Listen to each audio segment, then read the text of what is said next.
and we have missed a lot in the last 2 months, from Ron DeSantis ending his campaign to Nikki Haley losing the Nevada primary to none of these candidates. The story I'm most sad to have missed concerned the sudden mania around a hole shaped like a rat on a Chicago street, or Rat Hole, as it became known, which probably peaked with this. You knew it was inevitable, a Chicago rat hole wedding. Wedding bells on Saturday at what's become Chicago's hottest tourist attraction, the Chicago Rat Hole. Raj and his partner looked at a lot of Chicago landmarks for their wedding until 9 days ago when he saw the story of the Chicago Rat Hole. We were reviewing a lot of different venues, a lot of different, big monuments in Chicago, and finally we looked at each other and we were like, hey, let's get married at the Rat Hole. Yes. Look, say what you will, that marriage is going to last forever, because nothing says a relationship is solid like waiting until 9 fucking days before your wedding to pick a venue, then looking into each other's eyes and both saying, let's get married at the Rat Hole. That is true love right there. The hole's emergence as a tourist attraction became a bit of a nuisance for neighbours, though, which may explain why, shortly before that wedding, this happened. At some point, today or yesterday, someone filled in Chicago's most famous concrete attraction. What were your feelings when you came to the Rat Hole and you saw it was filled in with concrete? I just don't understand why everyone's trying to block our good time. Exactly. She's right. Let us enjoy one thing, just one thing. Filling in the rat hole is a grave injustice, both figuratively and literally. And look, I'd love to spend this entire episode talking about rat holes. God knows, I've done it before. But sadly, there is more to catch up on. In Russia, Putin has been busy. One of his most prominent critics, Alexei Navalny, died in a Siberian prison this week for reasons any idiot can figure out, making it a bit awkward that last week noted idiot Tucker Carlson sat down with Putin for a fawning interview in which he failed to meaningfully challenge him. Tucker was so docile, even Putin later made fun of him. I honestly thought he'd be aggressive, asking these so-called sharp questions. I wasn't simply ready for it, I wanted it, because it would give me a chance to respond equally sharply, which, in my view, would give specificity to our entire conversation. But he chose a different tactic. Frankly speaking, I didn't get complete pleasure from this interview. Wow! There's embarrassing, and there's getting roasted by Putin for being a lapdog embarrassing. Also, why on earth did he think there'd be sharp questions? If whoever prepped Putin for that interview said anything other than, hey, you're about to talk to the dumbest Brooks brother, so feel free to take a nap, they should be fired.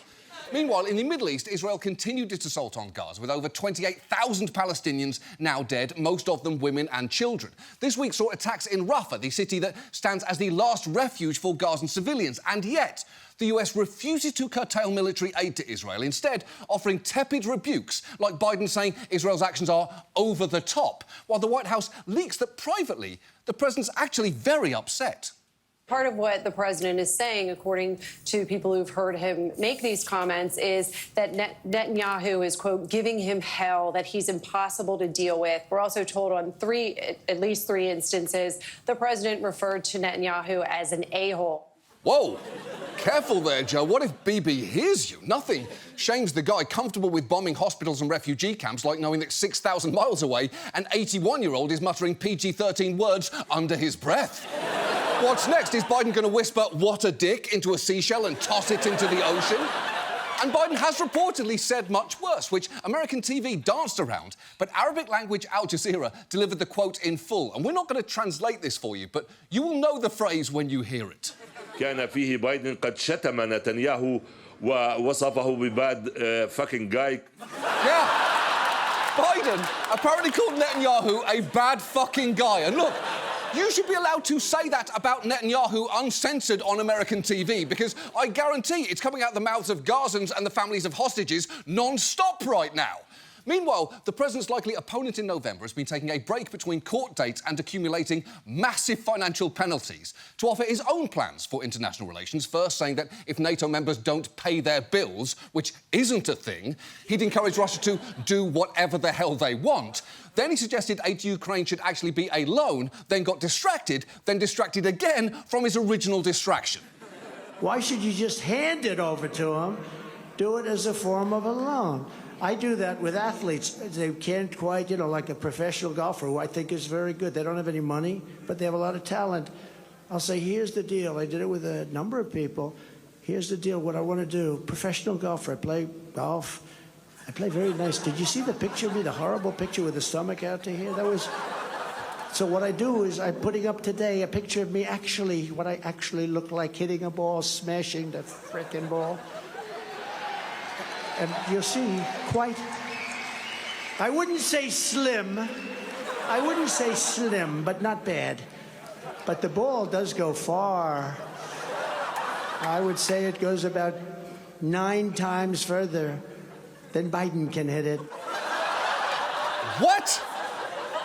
I haven't watched Trump speak in so long, I honestly forgot just how jam-packed with nonsense every sentence is. It's the little details, like the way he suddenly yelled, "Hand it over to them," as if a ghost jabbed him in the ribs mid-sentence. I don't want to be over-dramatic here, but the idea of watching clips of him talking every week for the next year makes me want to book a trip on the next Titan submersible. And I know, no one watching this needs a reminder that we have a long, grim election year ahead of us. But keep in mind, it's only February. We need to pace ourselves or we're going to get burned out and want to crawl into a small hole and wait for it to be over. Though I will say, if that does happen, I know a pretty good hole in Chicago that's apparently available. And now, this. And now, Chuck Grassley celebrates his favorite holiday. Unfortunately, this is a little bit like the movie Groundhog's Day. Some days, constituent correspondence may seem like the movie Groundhog Day. Immigration is becoming the Groundhog Day of the United States Senate. So it's kind of Groundhog Day once again. Yesterday, we also had Groundhog's Day. My first chart is a depiction of Punxsutawney Phil. In the past, I have compared this constant repetition to a film called Groundhog Day, starring Bill Murray, where Bill Murray's character relives the same day over and over again. Next to me is this chart from the movie Groundhog Day. Groundhog Day is also the title of a famous film starring Bill Murray. So I have another picture for you of Phil and Bill driving along. Moving on. Our main story tonight concerns the courts, the dignified palaces of justice which during COVID brought us spectacular moments like this. Mr. Ponton, I believe you have a filter turned on in the video settings. It is, and I don't know how to remove it. I've got my assistant here, she's trying to, but I'm prepared to go forward with it. I'm here live, I'm not a cat. Perfect. You know a hearing's off to a shaky start when a lawyer has to clarify that he is, and I quote, not a cat. And I did not want him to uncat himself there. I wanted that man to spend the rest of the hearing as a photorealistic kitten looking like he just witnessed a double homicide. Specifically, we're going to talk about the Supreme Court, which is set to have a monumental year. Not only will it take on cases concerning the availability of mifepristone and whether Trump's immune from prosecution for his role in January 6th, it's also considering a case centering on something called Chevron deference, which I know sounds like the title of a spy novel that you'd burn through in an airport. But it's a vitally important legal precedent that says that when there is ambiguity in the letter of a law, courts should defer to regulatory agencies' expertise. Very basically, do you like it when the EPA regulates pollution or the FDA regulates drugs?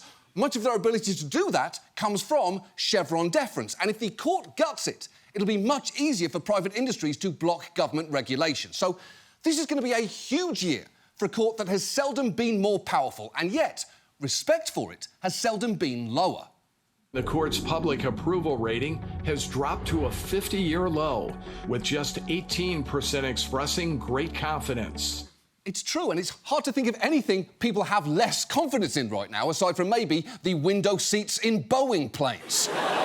And there are understandable reasons for that, from the unpopular decision overturning Roe v. Wade to the fact that 1/3 of the court was appointed, sometimes under dubious circumstances, by a man who never won the popular vote. But the past year has also introduced us to a whole new reason to question the court's integrity, thanks to a steady drumbeat of stories like these. Supreme Court Justice Clarence Thomas is facing new allegations. He accepted luxurious vacations and gifts from wealthy individuals and didn't properly disclose them. Politico reported Justice Neil Gorsuch sold property he owned to the head of a major law firm. Justice Samuel Alito defended himself after he didn't report a luxury trip to Alaska and a private jet flight. The report details that in July of that year, they stayed at the King Salmon Lodge and were served multi-course meals of Alaskan king crab legs or Kobe filet. They also enjoyed wine that cost $1,000 a bottle.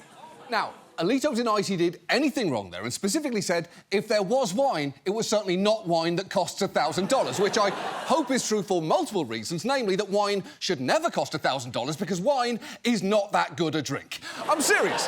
Think about the words people use to describe good wine. Complex? That's just a fancy word for confusing. Earthy? That's literally dirt flavour. And smooth? Your best compliment is that it didn't fight you on the way down? It's a bad drink. But the cost of the wine, which again should be zero, isn't the point here. The fact is, stories like those have further undermined public trust in the court, which is a big problem.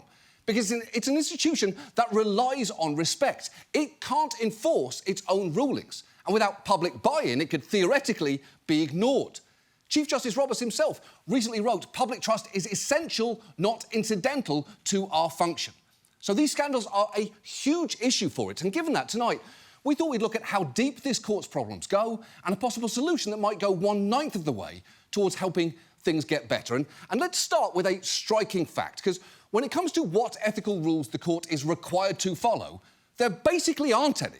Congress can impeach a justice in extreme scenarios, but short of that, the court essentially regulates itself. And that has happened in the past. In the 60s, Justice Abe Fortas was involved in a number of scandals, including taking money to advise a businessman who wound up having a case before the court.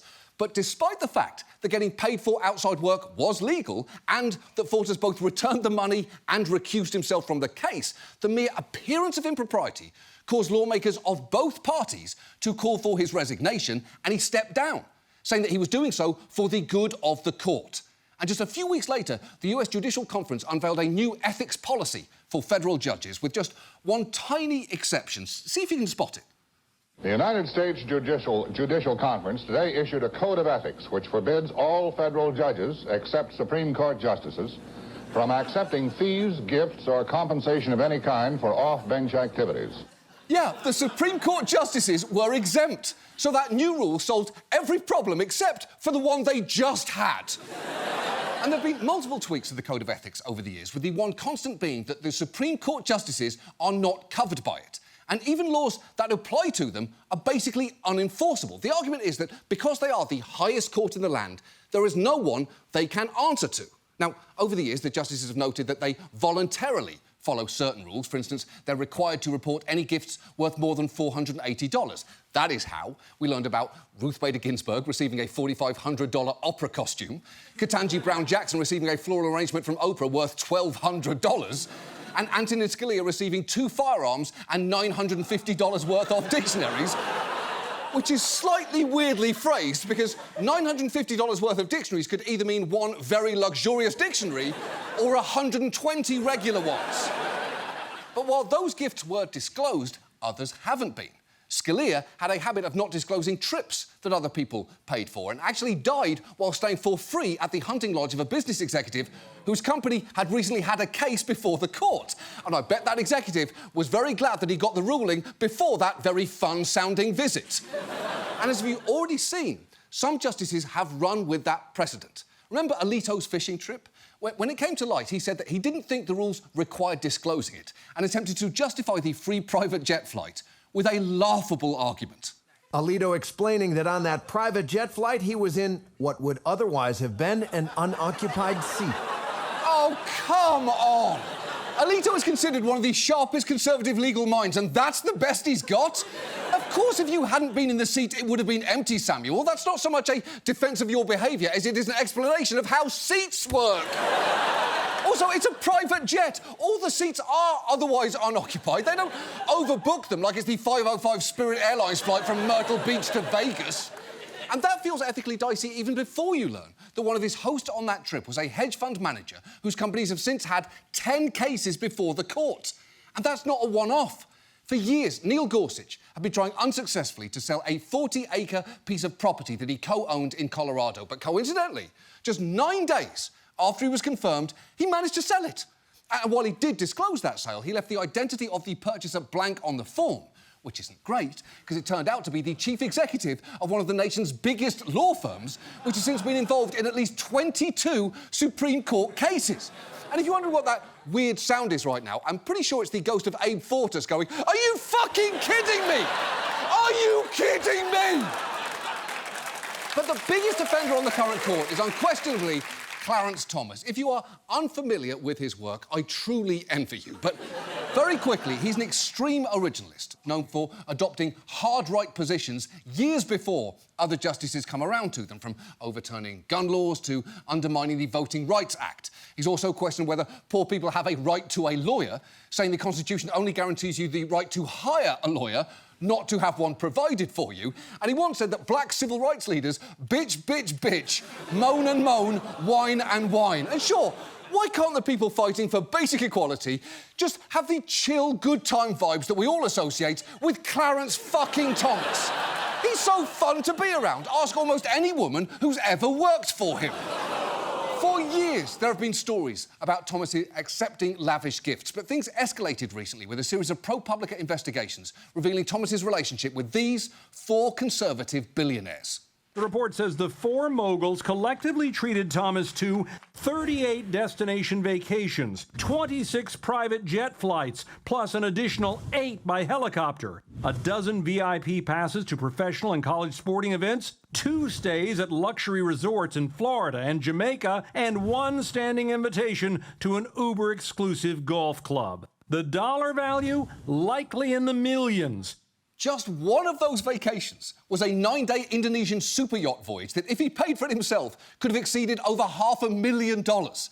And the way ProPublica tracked down some of those trips is pretty great, because the host of that Indonesian vacation and multiple others was Harlan Crow, a billionaire who's given millions to efforts to move the law and the judiciary to the right. Crow liked to give out commemorative polo shirts for the trips that he took people on, so ProPublica just started looking at the shirts Thomas was wearing in photos, which helped them uncover some of these trips. And look, journalism is a crapshoot. Sometimes you spend weeks hunting down leads, painstakingly building a timeline. Other times, your target posts a photo of himself on Facebook wearing a T-shirt that says Secret Undeclared Yacht Vacation 2003 and gives the whole game away. Those reporters also tracked down photos and cards that Thomas's wife Ginny sent to friends to commemorate their trips, with fun captions like 5 couples ready for river rafting. The Sokals took 4 lucky couples to the first Nebraska football misspelled game of the season. And this photo of a Trump administration attorney and his wife, captioned Mark and Tricia Paoletta, sang a special tribute to Clarence they created. And every single one of those photos looks like it was on the mood board for Get Out. But wait, because I'm still not done. They also found this photorealistic painting that Harlan Crow commissioned of one of those vacations, featuring him, Thomas, Leonard Leo of the Conservative Federalist Society, and a statue of a Native American man seemingly praying for lightning to strike this exact spot. But if you're thinking that that is the worst piece of art that Harlan Crow owns, you are mistaken. Published reports say Dallas tycoon Harlan Crow's controversial collection includes Hitler's notorious autobiography Mein Kampf, signed by Hitler, oil paintings by Hitler, and linen napkins embroidered with the Nazi swastika. The collection is housed at Crow's mansion in Dallas. "I can't get over the collection of Nazi memorabilia," said one guest who saw the Nazi treasure trove. "You sort of just gasp when you walk into the room." Yeah, I bet you do. Because that is a bit of a red flag, specifically this red flag. Now, Crow says his controversial artefacts are part of a collection meant to preserve a part of our history and to understand how we all got here. And I'm guessing his guests asked that exact same question when they see his signed copy of Mein Kampf for the first time. How the fuck did I get here? Though bad news for Harlan about at least one of his Hitler paintings. An expert has since deemed it definitely not authentic, which I guess he probably should have seen coming, as it was signed A. Hitler and not The Hitler. Crow has also repeatedly flown Thomas out on his jet for trips to the Bohemian Grove, the California retreat for the rich and powerful, where he and the Koch brothers apparently developed a bond. Here is Thomas with one of them and Ken Burns for some fucking reason. Thomas has also incidentally attended Coke donor events at least twice, serving as a fundraising draw for an organisation that regularly brings cases before the court. Now, his excuse for not reporting any of this was that he sought guidance from my colleagues and others and was advised that this sort of personal hospitality from close friends was not reportable. And while it is true the judicial guidelines have an exception for personal hospitality, experts will point out that means dinner at someone's house, not a 9-day, all-expenses-paid yacht trip. A pretty good rule of thumb is, if it could be a prize on The Price is Right, it's not personal hospitality. And Thomas has received more than just hospitality anyway. In 2014, one of Harlan Crow's companies bought a string of properties in Savannah, including Thomas's childhood home, where his mother still lives. Crow also reportedly paid for 2 years of private school for Thomas's grandnephew, who apparently Thomas has raised as a son, and which, based on tuition rates at the time, amounted to roughly $100,000. Neither of those were disclosed at the time either, and it gets pretty hard to square the lavish vacations, the real estate, the tuition, with Thomas's insistence that he's an iconoclastic voice for the little guy. In appearances like this one from 2 years ago, where he thanked the people who'd shown up to support him during his 1991 confirmation hearing. The regular people showed up, and it was always us against the elites. And that's the way it has been for the last 40-plus years I've been in public life. Us against the elites. Oh, I get it. So the 38 destination vacations were just part of your us versus the elites plot, right? Lull them into a false sense of security, and then presumably on the 39th vacation, vive la révolution! I love it, what a plan! But that sounds like horseshit even before you see that this is how that talk started. I'm sure you and all of us want to join thank Harlan Crow and his family for making this wonderful facility available to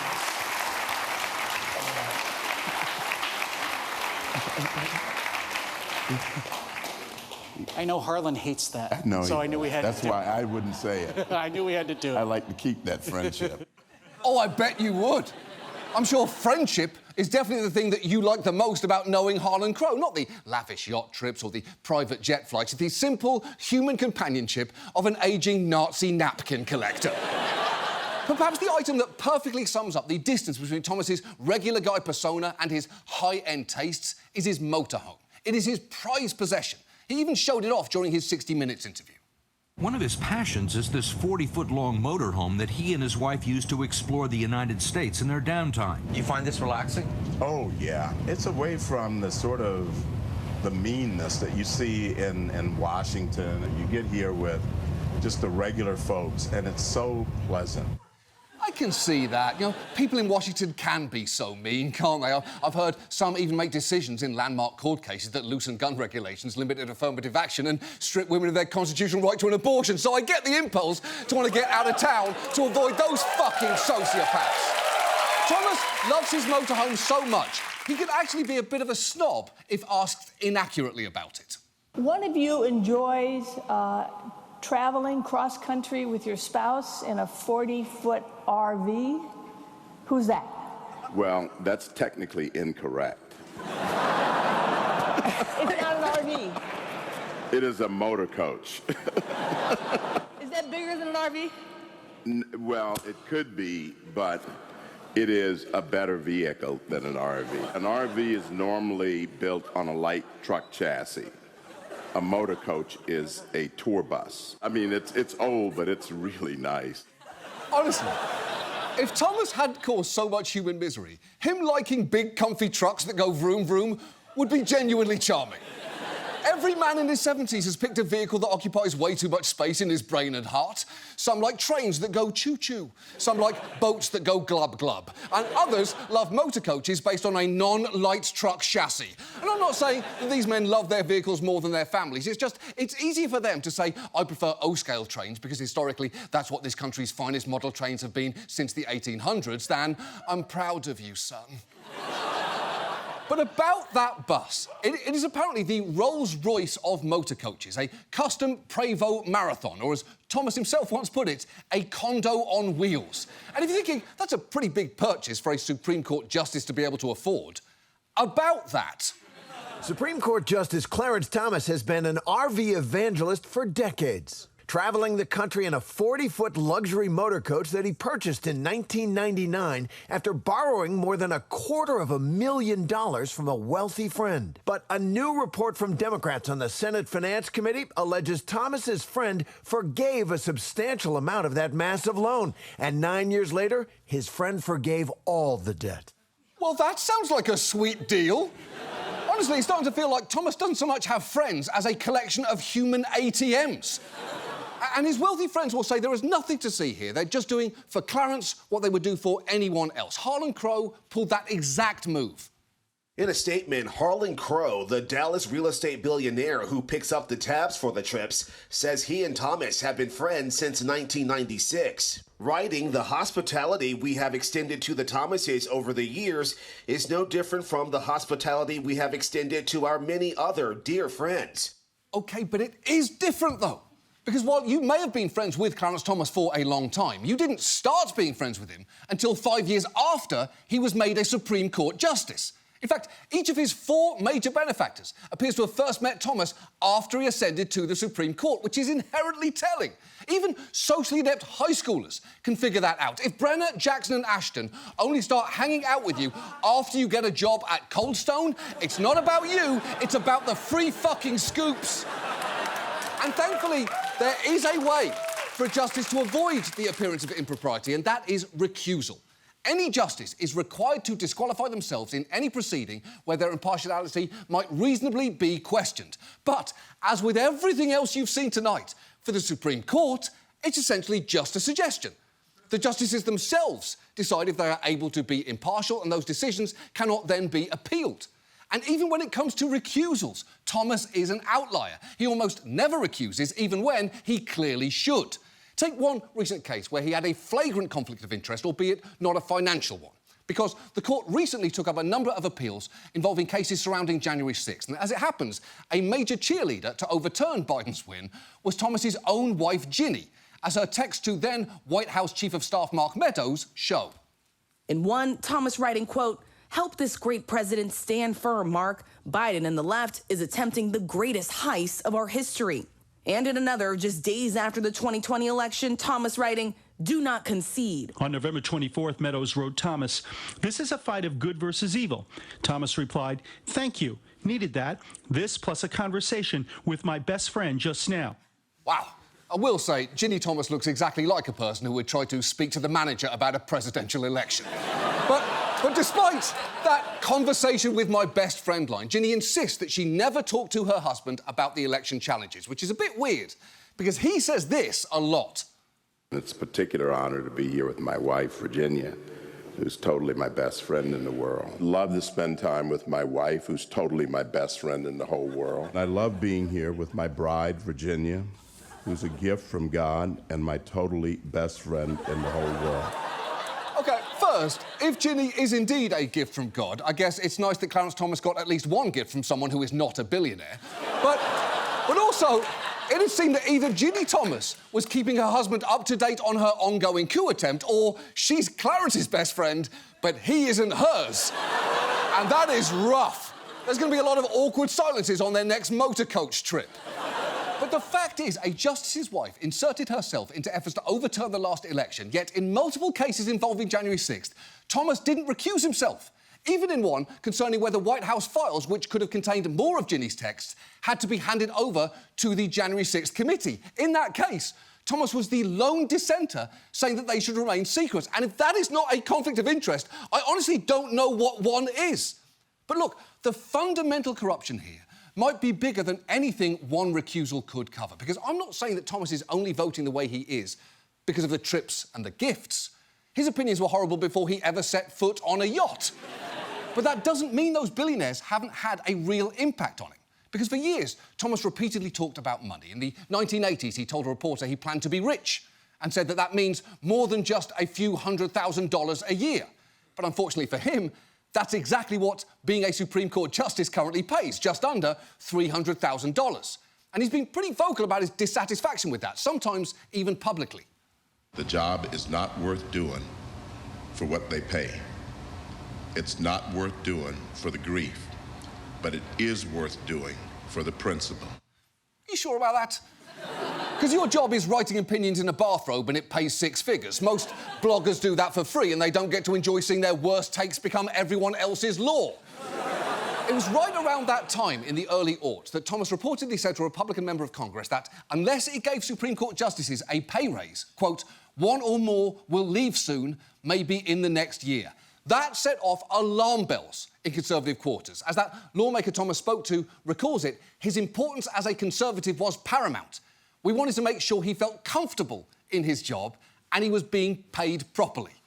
Unfortunately for Thomas, justices' salaries haven't been raised beyond inflation since then. But it may not be a coincidence that a handful of billionaires have suddenly stepped in to make sure that Thomas was never anything less than extremely comfortable. And in recent years, he seemed much less worried about his paycheck. Right now, what is the compensation of a justice of the Supreme Court? Oh, goodness, I think it's plenty. Well, it's not quite where you are, but it's... My wife and I are doing fine. We don't live extravagantly, but we are fine. Here's a fun fact for you. That was in early June of 2019. Guess where he was at the end of that month? On Harlan Crow's Indonesian yacht trip. That is the comfortable laugh of a man looking forward to a free trip and, fingers crossed, a free shirt to go with it. Basically, what I'm suggesting is it's not that these billionaires have paid Thomas to change his views. It's that they like his views, so they're paying for him not to leave, which is different, but not better. And if that was their plan, it has worked. Because Thomas is now at the heart of the new Conservative supermajority on the court and has plans to go further. In his concurrence in the Dobbs case, he said the court should reconsider previous erroneous rulings on sodomy, birth control and gay marriage. And despite being known for the consistency of his views, there is one key issue on which he's evolved. Because remember that Chevron deference that I mentioned earlier? 20 years ago, Thomas actually wrote a majority opinion that expanded Chevron's protections. But since then, there's been a massive Conservative push to get rid of Chevron, led by the Koch organisation. You know, Clarence's vacation friends. And a few years ago, Thomas renounced his earlier decision, writing that he determined that the doctrine is actually unconstitutional after all. Now, what caused that change of heart? I don't know. Was it 15 years of marinating in right-wing money and vacationing with businessmen who could massively profit from it being overturned? We can't say for sure. But we can all think it together, can't we? Ready? Let's do that. 1, 2, 3. Yes, it's because of the money. Oh, shit, sorry. I thought it so hard it came out of my mouth. And look, I know we focused a lot on Clarence Thomas tonight, but this story isn't just about his integrity. It's about the courts. From the beginning, America, like most countries, was built on polite fictions by men who could somehow hold in their heads the idea that all men were created equal at the exact same time that they were drawing up the 3/5 compromise.